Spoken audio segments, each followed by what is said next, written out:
But definitely, we'll come back, dear viewers. We are here in sunshine and live coverage of our daily program with us. It's a pleasure, to have him, Dr. Assad Hafeez, and Doctor. Good morning in sunshine. It's a pleasure to have you. Good morning. Pleasure is all mine. Good morning, Doctor, and we are glad to have you with us here, especially that the WHO on the 15th of June 2021 have opened its office and headquarters here in Kuwait. So that was a big notion to Kuwait as well as the UN. Yes, thank you very much for mentioning that. The state of Kuwait has been working with WHO for decades now, but the opening of a resident representative office in the state of Kuwait was a major step forward. And that would further strengthen the collaboration between the WHO and the government of Kuwait. Can we call it WHO? Well, you can. You can call it. Okay. Yes. But it's World Health Organization. Yeah, World and Health. It looks at the mandate is to look after the health of the populations, and we as WHO work with the governments, with the academia, with the civil society, and with the communities most of all, to improve the health and the population of the countries. So, thank you. So, it's a big heritage, Doctor. We can see there, that. there are, I want to, this is for the skepticals. How reliable is WHO, the World Health Organization? Well, it has, that's a very good, but let me take you back in the history that over the last many years, what WHO has been doing and what has been the achievements of WHO. In this context, that had there been no WHO, what would have happened? That's true. So one of the main roles of WHO is to set standards and benchmarks. And unite. And put all for matters of health and issues important. So Definitely. that's something which WHO has done very well with consensus over the last many years. But Doctor, let's face it, there is a lot of rumors, Yes, indeed. talking, and we don't go with rumors, but we just want to clarify things for the public. Some people say that you can't politicize who? Right. Let me come back to rumors and facts. Okay. Rumors spread very fast. Yes. Facts take their time. That's And science learns with time. With time. So something which was, different yesterday, when we do more research, we find out that it's not like that. So Beautiful this is analogy. the difference between rumors and facts. So that's why WHO, which follows science and facts, sometimes it is, felt that it is slow to come up with statements, with verdicts, but that's what the real life is. We have to wait for the actual facts to come out. And there are so many instances which I can quote on that. Well, this is really great for you, especially as Dr. Assad have really put it. Rumors really goes analogy. so fast that it has no boundaries. But if you are back to the science and logics, facts, there has to be steps to be taken. That's why giving it the right time to get the right results, and that's why it takes a little bit slower than the rumors. The rumors, absolutely. And I know that we have said a lot today in Kuna, and we know that a lot of news are coming that we are steps away from getting back to normality. So are we really getting away from COVID-19? Are we recovering? Is it going to be with us till the end of the day? Or how near are we from COVID-19? That's $1 million question. But looking at the facts, there are many good news which are coming up. For example, if we talk of Kuwait, the number of cases has dropped over the last, and it's a persistent drop. So one good news. Yes. The test positivity rate, which is another factor, has persistently gone down up to decreasing, less than 1%. Wow. which was more than 10% about 3-4 months ago. Nice. And this fall is persistent. So these are good news. Yes. Nice. And similarly, in the last 3 or 4 weeks, globally, the number of cases has gone down. So generally, we can see some light at the end of the tunnel, but I am saying this with a lot of caution. It is, the corona is still out there, and it can hit back any time. And this is particular moment where we should not let our guards down. It's important to undertake all the preventive measures, like the mask, the social distancing, Yeah, we hand still have to hygiene. stick to them. Exactly. Reason. Yes.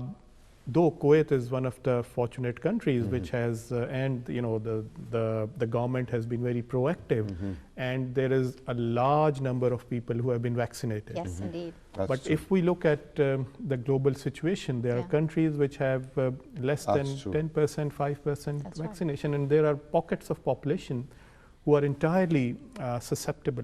Yes.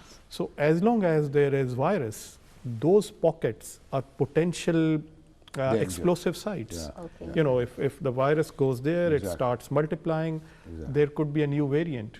And that variant, unfortunately, we hope it doesn't happen that way, Yes. could be resistant to the vaccines which you already have. That's true. Okay. So we still need to, you know, keep that mind.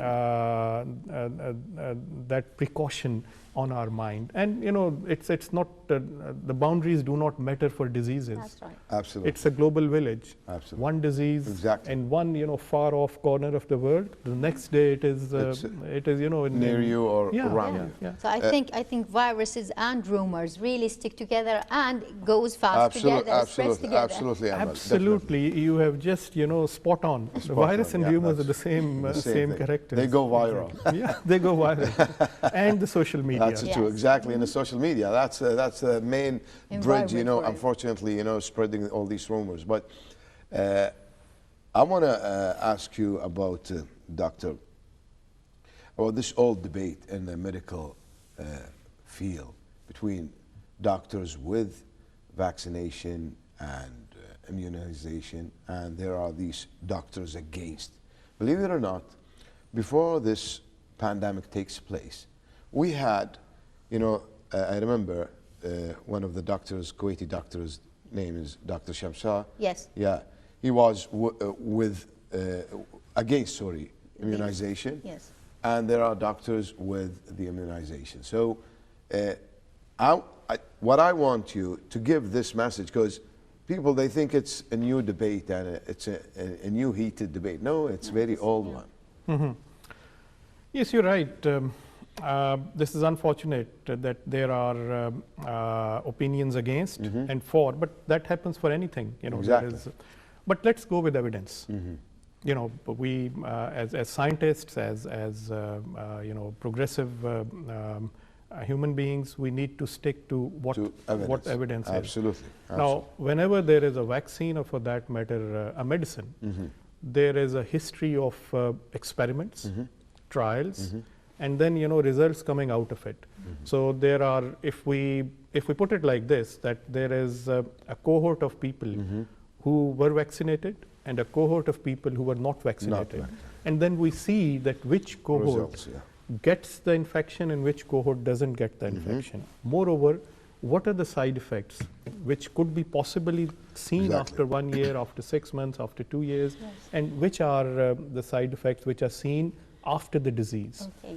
So the current evidence we have, and I'm specifically talking about the COVID vaccination, that those people who get vaccinated, they have a far less chance of getting infected. Okay.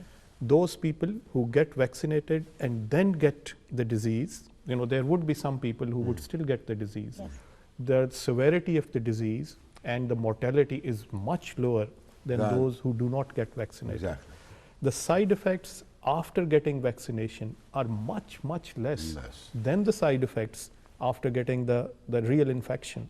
So there are there is a condition called long COVID, which is, you know, very devastating, which still we see even if the infection gets cured and, you know, is gone. which is much more than those which we see in vaccinated group. So evidence suggests Yes. that getting vaccinated is much safer, is much better, and the populations get much more healthier life.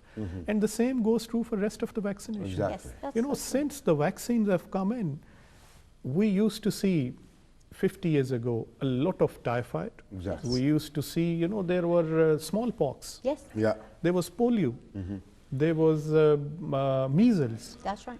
So now it's only because of these vaccinations we have never seen smallpox for the last so many years. Exactly. Polio is just restricted to a few places. Okay. Yes. So The measles has almost, This is what absolutely. we were talking about, Doctor. I know that chickenpox in the past, it was a deadly disease, but now each and everyone after the vaccination, we children can have it and recover And rarely- and fast. They would recover fast. And that leads us to another question, Doctor. There it comes to leadership for positive change in public health. Can you elaborate about the positive leadership and how does that really affect any kind of process? Right. No, that's again a very interesting question, and it's very close to my heart. Let's understand what is public health, Yes. and then we can talk about what is the leadership in public health. Now, public health is not just the hospitals and clinics, though they are an important component of public health, which is the first line of contact with the general public. Yes. But public health is much beyond that. Now, fortunately or unfortunately, a lot of things which happens in the health sector is decided outside the health Outside. sector. So, there is this concept of social determinants of health, education, Yes. environment, climate, That's right. water and sanitation, the way we live, Exactly. our physical activities. That's These are, and so many others, these are economics. Yes. These are factors which are Exactly. beyond the decision-making power of health leadership, Yes. but they have a great impact Upon on it. the health of the populations, and vice versa. Yes. Healthy populations can contribute much more to the GDP growth, and there are counted figures towards that. Yes. That if a population is healthier, the GDP of that nation is exactly higher. So a good public health leaders should be pegged into the health sector, but should understand all the interfaces which the health sector has with other sectors. How does it affect economy? How does it affect climate? How does it affect housing? How does it affect the well-being of the populations? And how do they affect the health sector? And also, this leadership should be pegged, as we were talking earlier, Yes. in evidence. Okay. So Yes. everything has to be taken forward and considered while we have a scientific thought process, whereas the softer side of life, they must also be taken into consideration. Absolutely. That's So that's true. what a good public Absolutely, health leader I think absolutely. Farid, as well as we know that the leadership here in Kuwait really put everything in mind. Absolutely. God bless his soul, late Sheikh Sabah al-Ahmed al-Jabr al-Sabah. And I remember that big meeting at the beginning of this Yes. pandemic with the Minister of Health and all the cabinets. And it was really, for remembrance, this meeting. I Yeah, it remember, was essential. and he addressed the Kuwaiti public, the late Amir Sheikh Sabah al-Ahmed al-Jabr al-Sabah, and it was really a very effective speech, to us. And definitely, you want your children not to be affected by any disease. Speaking of that, Dr. Hafeez, we are now going back to school. We have to, enhance a little bit of the mental health. Speaking of that, Yes. and going back to school, also, about the population health surveys. Are these, can we use this as a tool, especially for schools, and the kids come back? Besides raising the mental health. Yeah, let's talk of mental health first, because it's very pertinent today. Day before yesterday was the Global Mental Health Day. Yes, it was on And- the 10th, I think, right? Yeah, that was, yeah.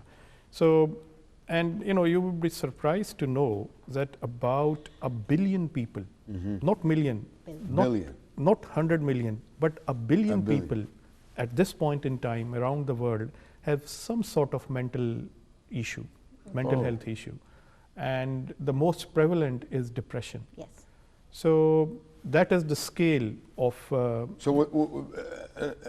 and a quick question, mental health means psychological status of the Yes. person? Yeah. Okay. Mental health has specific definitions. There are certain very severe diseases which the common, community knows that this is, like schizophrenia or severe depression. Okay. That's a small percentage. But there are other conditions like anxiety, like mild depression, like, so many other things, learning disorders. Exactly, the post dramatic after pandemic, a lot of people, they got, Yeah. The some of them, depression, they especially, went severe, really. Exactly. Suicides, Yeah, Yeah. that's this is the after effect of the lockdown, as well as all those notions of messages. Unfortunately, we are out of time. Out of time, as Dr. always. Hafeez. This is really Dr. Assad, interesting topic. Yes, it is, and we need to have a little more time, but this is all we have. So thank you very much for giving us the time, giving us the information, having this wonderful pro and fro to discuss the topics of the most important and prominent things that goes around the globe. Thank you very much, Dr. Assad. And we have with us Dr. Assad Hafeez, WHO representative in the state of Kuwait, who gave us the latest info as well as a little bit of the tech info and the mental. So how about a quick break, then continue the sunshine.